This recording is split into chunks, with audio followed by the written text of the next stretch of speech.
My husband and I built a new house to live with my parents. Construction went smoothly and it was finally complete. But on the day it was finished, my husband brought his parents. I initially thought they were here to celebrate, but it seemed that wasn't the case. "This is where we'll live." "Send your parents away, okay?" "Wow, what a beautiful house. I'm looking forward to our new life here." "Sorry for the sudden change, but my parents will be living here. We can't live with your parents, so please ask them to leave."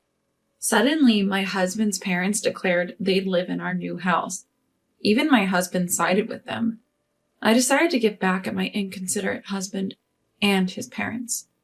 I started by making a call to someone. I'm Madeline, a 27-year-old office worker. I'm married, but don't have kids.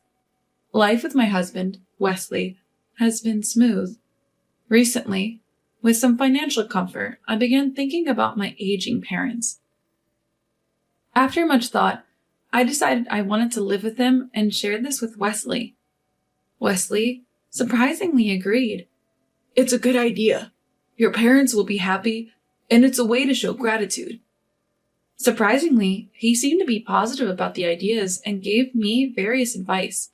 "If we're going to live together, our current house might be too small. How about building a new one? We might need more space if we have kids. What do you think?" Wesley was right. Our current house wasn't spacious.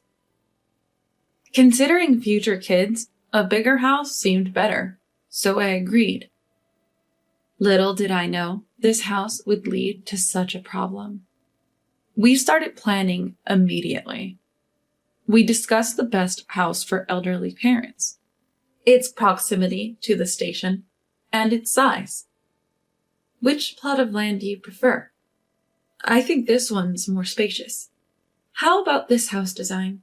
It's barrier-free for our parents, and the many windows will make it bright." I discussed various things like this. Wesley suggested, "This plot is bigger, but it's too far from the station. We should consider convenience. Having many windows is great for brightness and openness, but it might be risky during earthquakes. Maybe fewer windows would be better." He gives very accurate opinions. With Wesley's input, and after consulting online and with real estate agents, we prepared to build. It took longer than expected, but we're finally ready. "Yes, it was a long process, researching and consulting, but now we just have to wait for it to be finished." We occasionally visited the construction site, but mostly we waited patiently. Finally, the house was done. I excitedly emailed my parents. "The new house is ready. Let's decide on a moving date." Then Wesley arrived. But he wasn't alone. He brought his parents. I thought he had come for a housewarming party, and I greeted him and his parents-in-law, wondering, why did Wesley bring his parents when we weren't even in this house? But what they said was unexpected. "This is the new house you built? It's quite nice. From now on, we'll live here. Your parents can't. If they come, send them away. This is our new home." "Is this the new place? It's beautiful. Thanks for preparing this for us. We're proud of our son. We're counting on you. Show us the rooms. Who has the keys?" He said things like that and proceeded to talk on his own. I was confused. This house was for my parents and us. Wesley had agreed. I thought he'd convince his parents, but he said, "Sorry, but as Mom said, my parents will live here, so we can't live with your parents. If they stay, it won't work. To be honest, they're in the way." I couldn't believe even Wesley, whom I trusted, would say something like that to me. I was so shocked. I couldn't find the words to respond.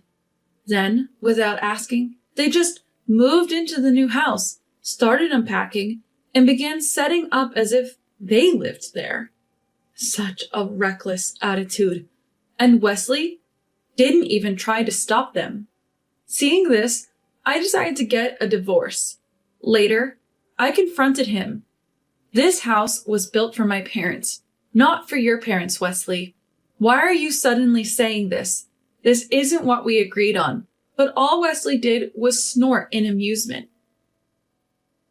Despite my repeated requests for them to leave, they seemed annoyed and even tried to kick me out.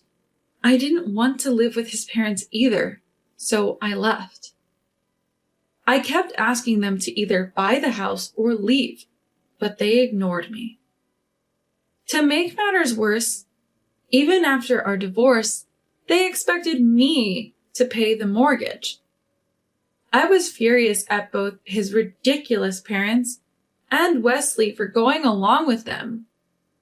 I immediately called a law firm and hired a lawyer who specializes in divorce disputes. A few days later, I brought the lawyer with me to draft a divorce agreement. Wesley agreed to the divorce itself, but he absolutely refused to leave the house. Even when I suggested he pay the mortgage and stay, he wouldn't agree. Their absurd demand was that they continue living in the house, but I, the one divorcing, would pay the mortgage. Even the lawyer couldn't help but smirk at their audacity. However, when the lawyer told them, "If you continue to live here without permission, the owner, which is her, can sue you," they seemed to reconsider. The divorce agreement included a clause about handing over the house. Following the lawyer's advice, I set a deadline. Hand over the house to me by this date. If you don't, either buy the house or leave, no matter the reason. Though they were submissive in front of the lawyer, as we parted, Wesley and his family gave me a spiteful smirk. I wondered why they were smirking, even after signing the divorce agreement, but it soon became clear. They had no intention of leaving. They seemed to think that as long as they lived there, no one could force them out. Despite my repeated warnings, they just claimed they were preparing to leave. In the end, I couldn't reclaim the house by the promised date. On the day, I gave them one last warning. Wesley, his mother, and father just laughed at me. "A divorce agreement is just a piece of paper. We've lived here until today and faced no issues." Relying on a lawyer, it's like you can't do anything on your own. I feel relieved to be divorcing such a useless woman. "You don't understand your place as a daughter-in-law.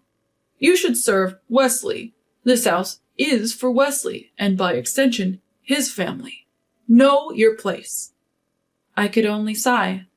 Why did I marry someone like this? But regretting it now wouldn't change anything. Fine. Since you won't respect that piece of paper, I'll sue. If you won't listen to me or the lawyer, I'll let the court handle it. When they heard the word lawsuit, Wesley and his family seemed taken aback. But perhaps because they had lived comfortably, even after being warned by a lawyer, they seemed to underestimate the situation.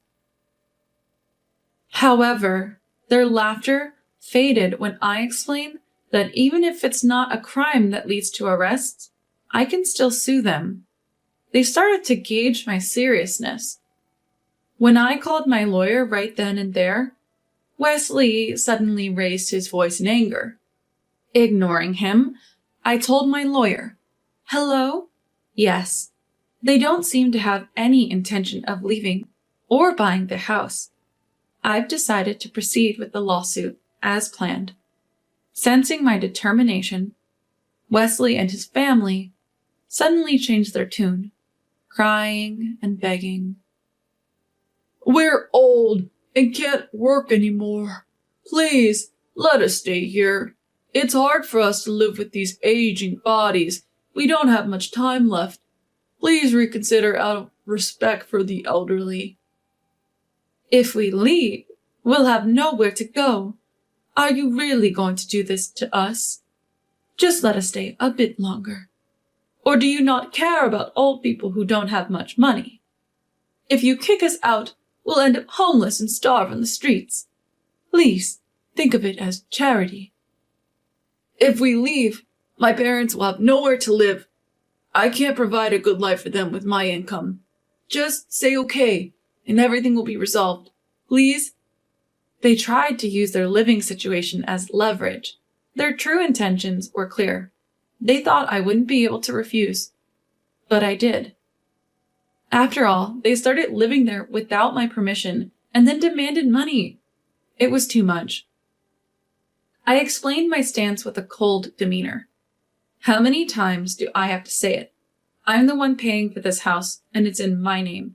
We only put in my name because you had just changed jobs and couldn't get approved for the loan. This house is entirely mine. I even set a deadline in the divorce agreement to give you a choice. But you did nothing. I've warned you over and over.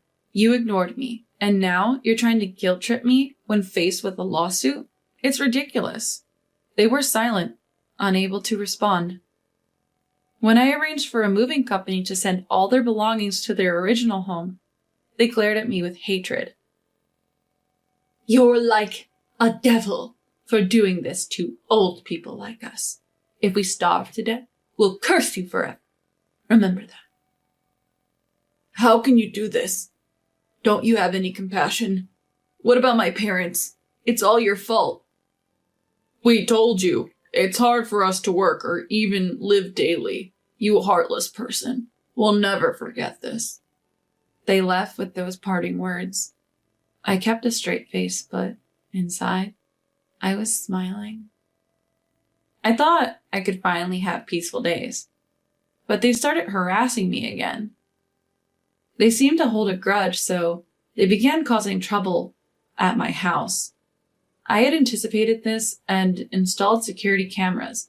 I planned to make them compensate for any damages, but even with photographic evidence and bills, they didn't pay. Tired of warning them, I decided to consult the police. With evidence from the security cameras and photos of the damaged items, the police promised to increase patrols. The police have started to mark people and warn them, perhaps because it's easier to move when there's evidence. Perhaps the police's attention scared them, as the harassment stopped. Finally, I regained my peaceful life.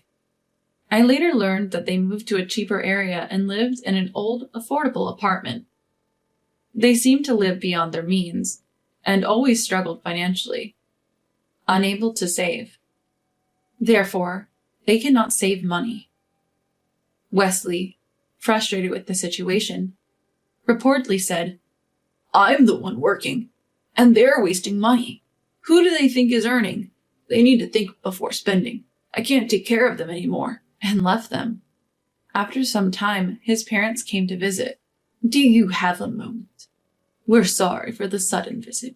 Can you take care of us? We're old and can't work. Our son left us. You're our only hope. Please take care of us. We'll have nowhere to live if you don't help. We'll end up homeless. We can't do much at our age. Please, can we stay here? We'll do housework or anything we can, they pleaded. Their selfishness was so extreme that I was more astonished than angry. I don't want anything to do with you anymore. Don't come here again. If you do, I'll involve the police. With that, they left quickly. From what they said, they didn't know where Wesley had gone. I wanted to cut ties and forget about it all, but reality didn't let me. This time, Wesley came to me. No matter how many times I refused or ignored him, he kept coming, asking to get back together.